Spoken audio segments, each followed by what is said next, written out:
Good morning बच्चों, मैं Sanjay sir और आज फिर से क्लास 12th फिजिक्स में विभव प्रवणता टॉपिक के साथ आया हूं और आज हम विभव प्रवणता और समविभव पृष्ठ के बारे में समझाने वाले हैं। ठीक है बच्चों, बहुत अच्छे से समझ लेना इसको, बहुत इंपॉर्टेंट है ये। ठीक है, विभव प्रवणता बहुत ज़्यादा पूछा जाता है बोर्ड की क्लास में, तो आइए समझते हैं इसको हम।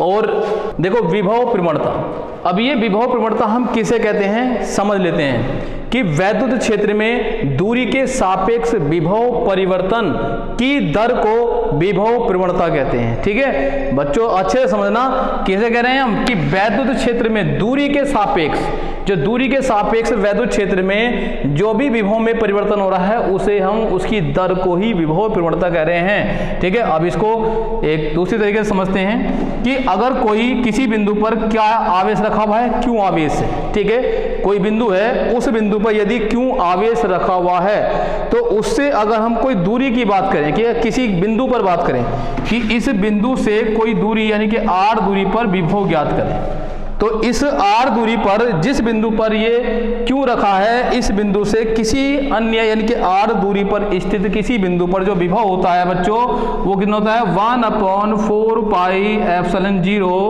और Q अपॉन r। ठीक है, ये तो क्लियर है, ये हम लोग पहले भी पढ़ चुके हैं। कितना होता है v is equal to 1/4 pi epsilon not Q upon r होता है। तो v इजिकल टू, अब देखो v इजिकल टू इतना है तो v जो है ये किसके प्रोपोर्शनल है, क्योंकि यानी कि किसके अनुक्रमानुपाती है, क्योंकि, और व्युत्क्रम अनुपाती किसके है, r के। तो यहाँ पर देखो अब दोनों बातें समझ लो कि अगर ये Q के प्रोपोर्शनल है और r के क्या है रिवर्सली प्रोपोर्शनल है, अर्थात व्युत्क्रमानुपाती है। तो देखो चेंजिंग कहाँ होगी विभव में, चेंजिंग कहाँ पर होगी, यहाँ होगी चेंजिंग। अगर Q बढ़ेगा तो V भी बढ़ेगा, Q घटेगा तो V भी घटेगा। लेकिन इसका उल्टा यहाँ पर देखें, इसके रिलेशन की बात करें हम। ठीक है, दूरी अगर हम ये क्यों तो वही है कांस्टेंट रखें, इससे अगर ये दूरी बढ़ाएं या घटाते चले जाएं, किसी बिंदु पर हम बात करें विभव की तो वहां पर उसके विभव में भी बदलाव आएगा। अर्थात दूरी को अगर हम बढ़ाएंगे तो विभव घटता चला जाएगा, यानी कि जितना दूर होगा, जितना दूर बिंदु होगा, जितनी दूरी पर हम विभव ज्ञात करेंगे उतना ही उसका विभव कम होता चला जाएगा। इसी प्रकार से जितनी दूरी घटाते चले जाएंगे उतना ही विभव उसका बढ़ता चला जाएगा, क्योंकि क्या है इसके ये व्युत्क्रम अनुपाती है। दूरी बढ़ेगी तो विभव घटेगा, विभव बढ़ेगा तो दूरी घटेगी। ठीक है, दूरी बढ़ेगी तो विभव घट जाएगा। बात समझ में आ गई? तो ये तो बात थी इसकी। अब इसी के आधार पर हमने ये परिभाषा बनाई है, तो देखो इसी के आधार पर है कि दूरी में परिवर्तन, यानी कि देखो दूरी के सापेक्ष की बात करें, अगर इस दूरी के सापेक्ष की बात करें तो दूरी के सापेक्ष अगर विभव ज्ञात करेंगे, पहले हमने इस बिंदु पे ले लिया, फिर हमने इस बिंदु पे ले लिया, फिर इस बिंदु पे ले लिया, फिर इस पर, या बैक साइड में इधर इधर। तो जैसे ही दूरी के सापेक्ष हम विभव ज्ञात करेंगे तो वो विभव परिवर्तित विभव प्राप्त होगा हमें। ठीक है, कैसे प्राप्त होगा, परिवर्तित। इसलिए वैद्युत क्षेत्र में दूरी के सापेक्ष विभव परिवर्तन, ठीक है, विभव परिवर्तन की दर को विभव प्रवणता कहते हैं। बात समझ में आ गई या नहीं? आइए समझते हैं आगे कि यदि वैद्युत क्षेत्र में dr दूरी पर, हमने कितनी दूरी मानी यहाँ पर dr, ये हमने r दूरी मानी थी इस फॉर्मूले के लिए। अगर हमने कहा कि dr दूरी पर, यहां से कितनी दूरी पर, इस वैद्युत क्षेत्र में कोई dr दूरी पर स्थित बिंदुओं a व b के विभव, एक बिंदु, दो बिंदु मान लें, एक बिंदु ये मान लिया, एक बिंदु ये मान लिया, ये a है और ये b है। ठीक है नहीं, a और b करेगी, a और b बिंदु के विभव क्रम से v तथा v प्लस dv, कितने हैं v तथा v प्लस dv। देखो जो यहां पर विभव होगा वो v होगा। ठीक, मान लिया इस बिंदु पर, चलो हमने मान लिया कि इसको a मान लें और इसको b मान लें, तो ये कितना परिवर्तित होगा, इधर से dr, इधर को हमने खिसका दिया dr, और यहां से कितनी दूरी है इसकी r। ठीक है, तो तो v तो होगा हमारे इक्वल टू इतना, बात समझ में आ गई नहीं। तो अगर हम इस बिंदु को खिसका दें, dr कम दूरी कर दें, तो b बिंदु पर जो विभव होगा वो विभव प्राप्त होगा भाई v तो प्राप्त होगा ही, और एक चेंज विभव जो परिवर्तित हुआ, कितना परिवर्तित हुआ, प्लस dv, यानी कि ये dv, इसको क्या कर देंगे हम, प्लस कर देंगे इसमें, क्योंकि बढ़ेगा ना इधर की साइड में, उल्टी साइड में क्या होता है, विभव बढ़ेगा। अगर ये बिंदु उस साइड में होता तो यहाँ क्या हो जाता, माइनस हो जाता, क्योंकि विभव क्या हो जाता, कम हो जाता, ठीक है नहीं। अब क्या हो रहा है, विभव बढ़ रहा है, क्योंकि दूरी घटी तो विभव बढ़ गया हमारा। तो ये कितना हो गया, v प्लस dv। तो यही बात कह रहे हैं कि यदि वैद्युत क्षेत्र में dr दूरी पर विस्तृत बिंदु a व b के विभव कितने हैं, v और v प्लस dv हो, तब उनके बीच, यानी कि इन दोनों के बीच विभव प्रवणता कितनी होगी, इनके बीच में विभव प्रवणता कितनी होगी, तो विभव प्रवणता कितनी होगी, v plus dv minus v upon dr। तो देखो अब यहां पर समझ लीजिए, वो कहना विभव परिवर्तन की दर, तो विभव परिवर्तन की जो दर हो गई है, यानी कि इस बिंदु पर हम देख रहे हैं, तो इस बिंदु से उस बिंदु पे माइनस होगा, तो जो बड़ा होगा तो बड़ा ये है, कम ये है, तो जो बड़ा है उसमें से क्या कर देंगे, यानी कि ज्यादा वाले विभव में से कम वाले विभव को हम घटा देंगे। ये घटा दिया हमने, v plus dv minus v, बात समझ में आ गई, ठीक है। अब अपॉन में क्या कर दिया हमने, dr क्या है, दर है, किसकी दर है, ठीक है ना, किसकी दर है, विभव परिवर्तन की दर है ये। तो v plus dv minus v upon dr, देखो इसको हम कैसे लिख सकते हैं, इज इक्वल टू, देखो यहां से v अगर इसको खोल दें ब्रैकेट को, तो v plus dv minus v, ठीक है। तो v से v क्या हो जाएगा, कैंसिल हो जाएगा यहां पर, ठीक है, v plus dv minus v upon dr। तो v से क्या हो गया, v कैंसिल, बचा कितना हमारे पास बचेगा ऊपर dv बचा, कितना बचा ऊपर, यहां लिख देते हैं इसको, ऊपर बचा dv और नीचे dr। तो विभव प्रवणता कितनी हो जाएगी, ये dv अपॉन dr, क्लियर, ये इसकी विभव प्रवणता हो। तो अब बात करते हैं हम वीमा की।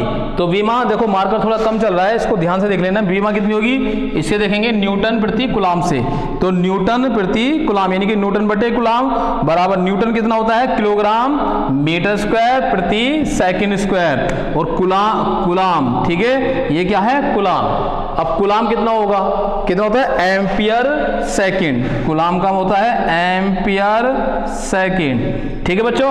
अब देखो इसको चेंज कर लेंगे कि ये हो जाएगा, इसको सेकंड की बात कर रहे हैं तो किलोग्राम क्या मतलब, द्रव्यमान, और द्रव्यमान की जो वीमा होती है वो कितनी होती है, m मीटर स्क्वायर, मीटर का मतलब l स्क्वायर प्रति सेकंड। तो सेकंड नीचे है ना, तो ऊपर है ये, तो नीचे क्या प्लस का, तो एक प्लस का, ये कितना हो जाएगा, पावर 3, तो ये हो जाएगा अपॉन एम्पियर t की पावर 3, ठीक है। इसको ऊपर ले जाएंगे तो ये हो जाएगा मीटर, इसको आगे देख लेते हैं यहाँ पर, एम एल स्क्वायर टी की पावर माइनस 3, और ए को भी ऊपर ले जाएंगे, ए की पावर माइनस 1, ठीक है बेटा। ये क्या हो गई, इसकी वीमा हो गई है। ये किसकी वीमा है, विभव प्रवणता की। अब बात करते हैं समविभव पृष्ठ अर्थात इक्विपोटेंशियल सरफेस। तो समविभव पृष्ठ क्या होता है बच्चों, कि अगर हम वैद्युत क्षेत्र में, ठीक है ना, भिन्न भिन्न बिंदुओं की बात करें, अगर भिन्न भिन्न बिंदुओं पर सब जगह विभव कैसा हो, समान हो, अगर समान विभव होता है तो उसकी जो पृष्ठ है वो पृष्ठ उसकी समविभव पृष्ठ कहलाती है, ठीक है। वैद्युत क्षेत्र में यानी कि किसी पृष्ठ पर भिन्न भिन्न बिंदुओं पर, यानी कि कहीं भी बिंदुओं, अलग अलग बिंदुओं पर, भिन्न भिन्न बिंदुओं पर विभव समान होता है तो वह पृष्ठ समविभव पृष्ठ कहलाती है, ठीक है बच्चों, नोट कर लेना इसको। किसी भी समविभव पृष्ठ में अगर कोई दो बिंदु ले लें, उन दो बिंदुओं के बीच जो कार्य होता है वो शून्य होता है। कितना होता है कार्य, शून्य होता है, ठीक है। और समविभव पृष्ठ में वैद्युत क्षेत्र, यानी कि वैद्युत क्षेत्र की तीव्रता की जो दिशा होती है वो पृष्ठ के बाहर की ओर होती है। अगर ये देखो बच्चों क्या है, ये एक पृष्ठ है, ये वैद्युत क्षेत्र इसमें है उत्पन्न, वैद्युत क्षेत्र में रखा हुआ पृष्ठ है, या फिर इस पे आवेशित पृष्ठ है। तो इस आवेशित पृष्ठ में अगर कोई भी बिंदु ले कहीं पर भी, ठीक है, 1 2 3 4 कहीं पर भी बिंदु लें, तो भिन्न भिन्न बिंदुओं पर अगर विभव समान है तो ये पृष्ठ जो है वो कैसे कहलाई जाएगी, समविभव पृष्ठ कहलाई जाएगी। इस समविभव पृष्ठ की इस समविभव पृष्ठ में वैद्युत क्षेत्र की तीव्रता की अगर हम बात करें तो वैद्युत क्षेत्र की तीव्रता की दिशा कैसी होगी, लंबवत होगी, पृष्ठ के परपेंडिकुलर होती है, ऐसा करके बाहर की ओर। ठीक है बच्चों, इस प्रकार से ये इसके लंबवत होती है। ठीक, समविभव पृष्ठ में और एक कारण होता है, देखो समविभव पृष्ठ में किन्हीं भी दो बिंदुओं, यानी कि कोई भी दो बिंदु जो हैं वो बिंदु अगर दूर दूर हैं, ठीक है, अगर बिंदु कैसे दूर दूर है तो वहां पर विभव कैसा होता है, कम होता है। अगर वो बिंदु पास पास में है तो वहां पर जो विभव होगा वो कैसा होगा, अधिक होगा। ये बात मैंने अभी आप लोगों को समझा दी है। ठीक है बच्चों, और इस समविभव पृष्ठ में जो विभव हैं, विभव बिंदु कभी भी एक दूसरे को काटते नहीं हैं, कभी भी एक दूसरे को नहीं क्रॉस करेंगे। अगर ऐसा होता है तो उस पर जो है दो वैद्युत क्षेत्र की दिशाएं उत्पन्न हो सकती हैं, जो कि असंभव है। कभी भी ऐसा नहीं होता कि एक ही बिंदु पर दो वैद्युत क्षेत्र की जो दिशाएं हैं वो अलग अलग हो जाएं। ठीक है, अब पृष्ठ है तो उस पर क्या होगा, एक ही दिशा ऐसा करके होगी दिशा, ठीक, बाहर की ओर होगी, अंदर की ओर दिशा उसकी होती नहीं है पृष्ठ पर। तो यहां से भी आप समझ सकते हैं। ठीक है बच्चों, आज हमने क्या पढ़ा, आज हमने पढ़ा विभव प्रवणता